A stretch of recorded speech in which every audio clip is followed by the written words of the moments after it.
to start with, why did we come up with GP pause? So the idea behind it was the fact that pauses, so breaks in GPs' careers, are really common. So most GPs will have them.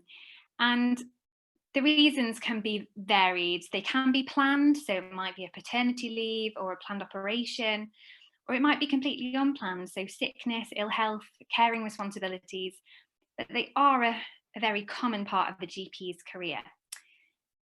What I did as part of my fellowship this year with the GP Task Force, I conducted interviews with lots of GPs in Derbyshire who've had pauses, and with practice managers who've dealt with GPs who've had these pauses or breaks. And it was really interesting, actually. And what I realised is there is a significant discrepancy between what practices provide for GPs when they go off. Some practices are fantastic and they have so much in place to help it be as smooth and easy as possible when GPs come back to work. But some practices, a GP would go off for a long time, and when they came back, it would be to exactly the same day as they left. And sometimes, I'm sure you can imagine, or some of you have been through it, it can be really stressful. It can knock your confidence, and that's obviously not what anybody wants, and it isn't beneficial for anybody. There was also a real variation in what GPs actually wanted. So some GPs did want support and wanted a more kind of almost, maybe a reduced rota. There was lots of different things that they might want when they went back. But other GPs really didn't want a lot. They didn't really feel they needed a lot. So there was a few things that stood out after those interviews, and that the information from those is what has formed the GP Pause programme. So what we took from it is that it has to be optional because not all GPs need this. It needs to be personalised because each GP had different requirements of support when they wanted to return to work. GPs needed to feel empowered in terms of different options of things that they could discuss and request with their practices. The other thing, and this particularly came through speaking to practice managers, was this did not need to increase anybody's workload. Everybody's already got quite a lot on their plate. So this needed to be simple and it needed to be easy and not to put pressure on anybody. So that's where we've come from in terms of the GP Pause programme. I have a vested interest in pauses. These are my 3 pauses. I've had 3 lovely children in maternity leaves. And so I think I did come from a personal perspective of different experiences I'd had as well when I'd gone back to work. If anyone has any questions at any point, please feel free to just unmute yourselves and shout out. That is more than acceptable.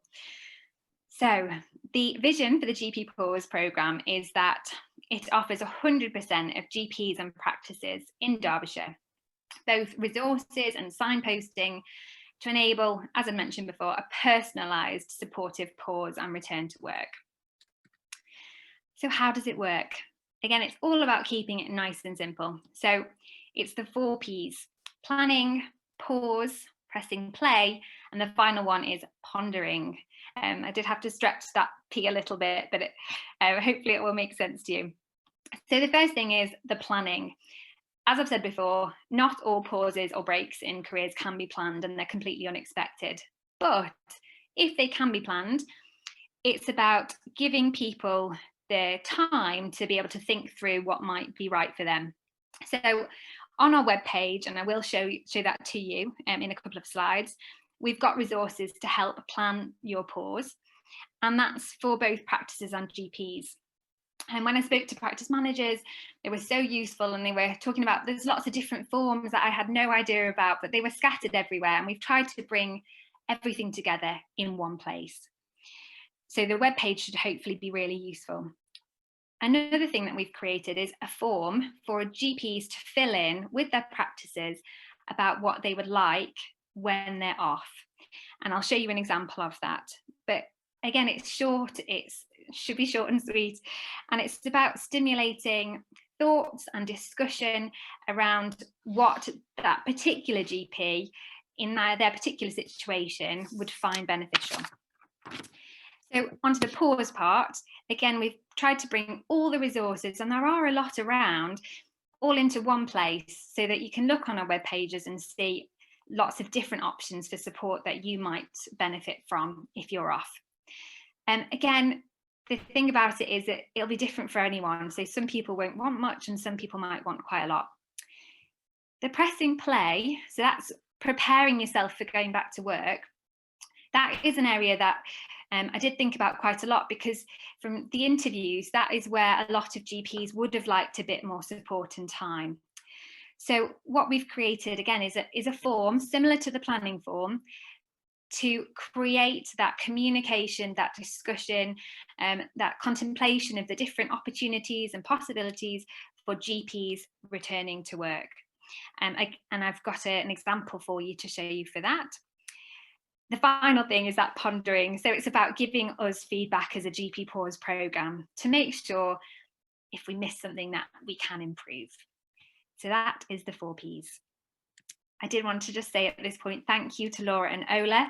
They work at GP Task Force and they just worked so hard on making the forms, making the web pages, making all the little edits that I very probably annoyingly requested. So thank you so much for that. This is on the first page of the GP Pause web page. Nice and clear, nice and simple. You can click on each section and it will open up to give you lots more information. And at the bottom, they've got the form. So you click on the form and you can download it or you can print it and do that with your practice. Obviously, that can be done remotely, which is appropriate at the moment. So that's that first page. This is just an example of what the form looks like for when you start planning. So again, it's not onerous, and I think that is so important. And the main section of the form is about a discussion, and it is very much about what is going to be right for you. The thing that stands out to me in this form is about agreeing the frequency of the contact with the practice when you're away. Some GPs really do not want to be contacted very much when they're off, and that's, you know, that is completely up to them. But it's important for a practice to know that. And sometimes in the interviews, I found that there was GPs who'd maybe been off for sick leave, and some of them had wanted more contact and really hadn't heard from the practice. So it would be so nice for both parties to know what each other would like and expect during the pause.